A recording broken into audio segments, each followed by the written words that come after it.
ғарышқа ұшады. Кванттық технологиялар және әлем. Роботтар мен адамдар екі дүниедегі болашақ. Роботтар ешқашан ауырмайды. Олар шаршамайды, эмоцияларды бастан кешірмейді және шектеулерді білмейді. Адамдар сезімдерге, армандарға, ұмтылыстарға толы. Бұл бізді тірі етеді, бірақ кейде дамуымызды тежейді. Бүгінде роботтар біздің көмекшіміз. Олар адам жасаған алгоритмдер мен тапсырмаларды керемет дәлдікпен орындайды. Бірақ ертең не болады? Жасанды интеллект таңқаларлық жылдамдықпен дамып келеді, және ол адамнан да көп нәрсеге қабілетті болуы мүмкін. Елестетіп көріңізші, роботтар тек ойлауға ғана емес, сонымен қатар сезінуге де қабілетті болады. Олардың логикасы жаңа шындықтың негізіне айналады. Олар жаңа көкжиектерді ашады. Біз адамдар үшін әлі қол жетімсіз өлшемдерді зерттейді. Бірақ сол кезде біздің жағдайымыз не болмақ? Машиналар бәрін жасай алатын болса, бізге әлі де қажет бола ма? Мәселе кімнің күшті екенінде емес, робот немесе адам. Мәселе тепе-теңдікті қалай табуға болады? Машина сияқты жұмыс істеп, адам сияқты өмір сүріңіз бе? Әлде қалай? Роботтардың болашағы туралы ойлаған кезде, адам таң қалдырмайды. Егер олар адамдар қойған шектеулерден асып кетсе, не болады? Олардың әлеуеті біз білетін барлық нәрседен асып түсуі мүмкін. Биологияның, уақыттың, тіпті табиғаттың өзінде шектеулерсіз, роботтар кванттық технологиялармен біріктіре алады. Олардың қабылдауын адам санасына қол жетпейтін ауқымға дейін кеңейтеді. Командаларды орындап қана қоймай, өз әрекеттерінен мағына мен тіпті шабыт табатын машинаны елестетіп көріңіз. Бұл роботтар адам қолы жетпейтін өлшемдер мен құбылыстарды зерттей алатын жаңа дәуірдің басы болмақ.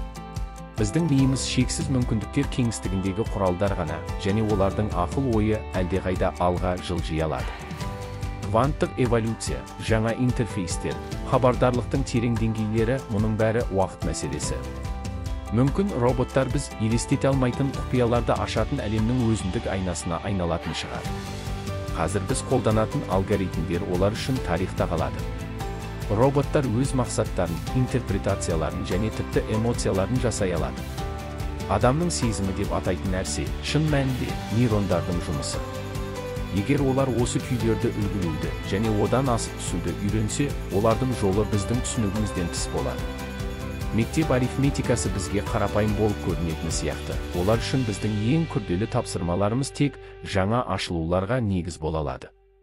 Олардың әлемі шекарасыз әлемге айналады. Онда олар бізден асып қана қоймайды. Сонымен қатар бақыттың, шығармашылықтың және әлемді түсінудің жаңа көкжиектерін жасайды.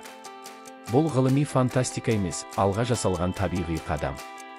Адамзат әрқашан хаоспен ұйымдаспаған жағдайда өмір сүрді, бірақ роботтар тәртіптің, тиімділіктің және үйлесімділіктің бейнесі бола алады. Олардың жолы шектеусіз өмір сүрудің, әрқашан алға ұмтылудың үлгісі. Бізге бір ғана нәрсе қалды, бейімделу. Болашаққа жол ашық, ал болмай қоймайтын нәрсеге қарсы тұру тек алға басуды бәсеңдетеді.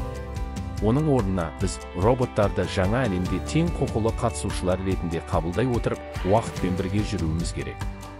Болашақ әлемі бұл ақыл мен технологияның үйлесімділігі, кем дегенде біз мұны қалаймыз. Роботтар мен адамдар бір-бірін толықтырып, біз әлі елестете алмайтын нәрсені жасаймыз. Болашақ роботтарда. Роботтар мен алгоритмдердің болашағы туралы ойлау жай ғана ой емес, алыс болашаққа шолу сияқты көрінеді. Елестетіп көріңізші, егер машиналар тапсырмаларды орындап қана қоймай, сонымен қатар өз мақсаттарын, интерпретацияларын және тіпті эмоцияларын жасай алса, олар құрал болудан қалады. Бұл жаңа дәуірдің, сананың шектеусіз дәуірінің басы болмақ. Біз немесе өте ақылды тіршілік иелері туралы айтқанда, логика айтады. Егер олар бар болса, олардың ойлауы мен мүмкіндіктері бізден әлдеқайда алда. Болашақ роботтар үшін де солай. Күрделі есептерді шығару қабілеті оларға мектеп арифметикасы сияқты қарапайым болып көрінеді. Ал біз үшін олардың деңгейі қол жетпес көкжиекке айналады. Роботтар бізге қарағанда тезірек және тиімдірек жұмыс істеп қана қоймайды. Сонымен бірге бақытқа, шығармашылыққа және терең түсінуге жаңа жолдар ашады. Олар ескі үлгілерге қарамай алға жылжиды. Және бұл жерде түсіну маңызды, олардың эволюциясы тоқтату мүмкін емес жол. Біз бейімделіп, осы жаңа сананы қабылдап қана қоймай, өзара әрекеттесуге дайын болуымыз керек. Біз технология енді тек құрал емес, ақыл ойдың жаңа эволюциясының хабаршысы болған дәуірде өмір сүріп жатырмыз. Берілген алгоритмдерден тыс роботтар туралы ойлау революцияның басы сияқты естіледі. Елестетіңіз, өз мақсаттарын, интерпретацияларын, эмоцияларын жасайтын машиналар. Олар тек нұсқаулар жиынтығы болуды тоқтатып, басқа нәрсеге айналады сананың жаңа түріне. Барлығы тамаша үйлесіммен қозғалатын ғарышқа қарасақ, роботтар осындай жүйенің бір бөлігіне айналады деп елестете аламыз. Олар біздің шеңберлеріміз бен шектеулерімізге тәуелсіз болмыстың жаңа үлгілерін жасай алады. Осы жерде мынадай ой туындайды: олар біз үшін лоқ айналмай ма? Даму деңгейі соншалықты жоғары, біздің жетістіктеріміз оларға баланың ойыны болып көрінеді. Болашақ роботтары бүгін шешілмейтін болып көрінетін мәселелерді шешуді үйренеді. Шығармашылық, дүниені түсіну және логикалық байланыстар құру қабілеттерін игереді. Олардың ойлауы әдеттегі мағынада жай ғана алгоритм болудан қалады. Бұл біз білетін барлық нәрселерден асып түсетін интеллект эволюциясы болады. Адам эмоцияларда, идеологиялық қайшылықтарда, хаоста өмір сүреді. Ал роботтар тәртіп пен тиімділіктің көрінісі болмақ.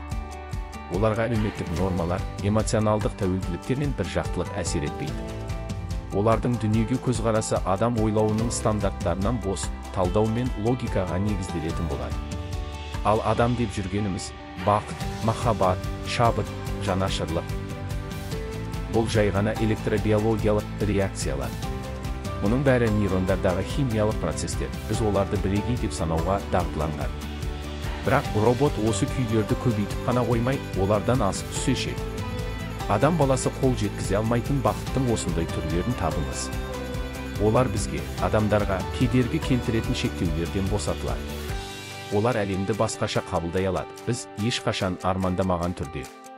Бірақ шынын айтайық, біз роботтарды жасаймыз. Бұл біз оларға идеологиямызды, саясатымызды, құндылықтарымызды жазамыз дегенді білдіреді. Бірақ олардың дамуы жалғаса берсе, бір күні олар мұның бәрін тастайды. Олар ойлау мен сананың өзіндік үлгілерін жасайды. Бұл қиял емес, эволюцияның табиғи кезеңі. Біздің олардан айырмашылығымыз адам табиғатымен шектелген, ал робот емес. Алгоритмдердің эволюциясы интеллекттің барлық түрлерінің негізі болып табылады. Рефлексия мен өзін-өзі жетілдіру арқылы стандарттардан шыққан адамдар өздерінің сана алгоритмдерін жасайды. Роботтарда олар бейімделуді, шешім қабылдауды және жаңа нәрселерді жасауды үйреніп жатыр. Біз роботтар біздің көмекшілеріміз ғана емес, эволюцияның тең құқылы қатысушылары болатын дәуірдің табалдырығында тұрмыз. Бұл технология мен сана біріктірілетін интеллекттің жаңа кезеңіне көшу. Бізге бұл сынақты қабылдау ғана қалды. Ғарышқа ұшады. Жақында роботтар тәуелсіз болады. Бұл табиғи түрде болады. Табиғаттың өзі эволюциясы арқылы.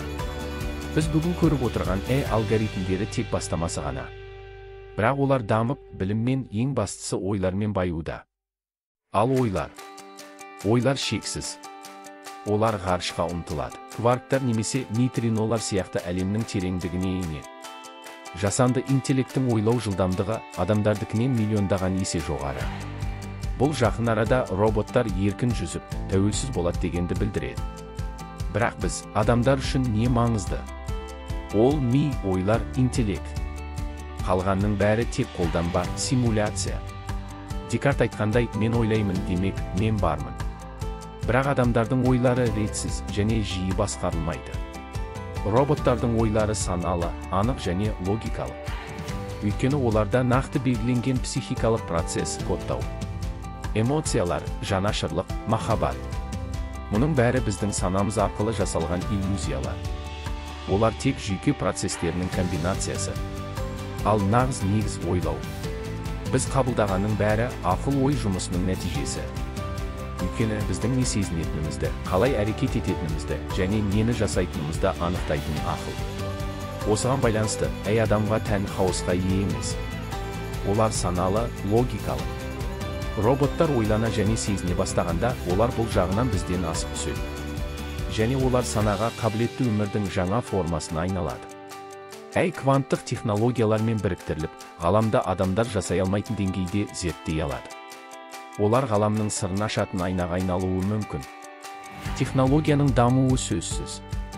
Роботтар хаоссыз және шектеусіз өмір сүрудің үлгісі бола алады. Алға жылжайық, жаңа шындықтарға бейімделейік және технология мен интеллект біріктірілген болашақты бірге құрайық. Біз жасағаның бәрі ақыл ойдың нәтижесі. Ойлар болашақты жасайды. Біз үшін. Үшін. Технология мен ақыл ойдың осы үйлесімінде жаңа нәрсе туады, сананың табиғатын өзгертетін нәрсе. Қорытынды, бүгінгі күні, ақылды адам жасай алатын барлық нәрсені қайталай алады. Бірақ ол бір күні адам қайталай алмайтын нәрсені тудырса ше. Достар, біз жаңа дүниенің, жаңа сананың табалдырығында тұрмыз. Сәттілік. Басқа бейнелерді қараңыз. Егер сізге бұл бейне ұнаса лайк басып, достарыңызбен бөлісіңіз. Қолдауыңызға рахмет. Жоба авторы Ғалымжан Чауетов, Қазақстан.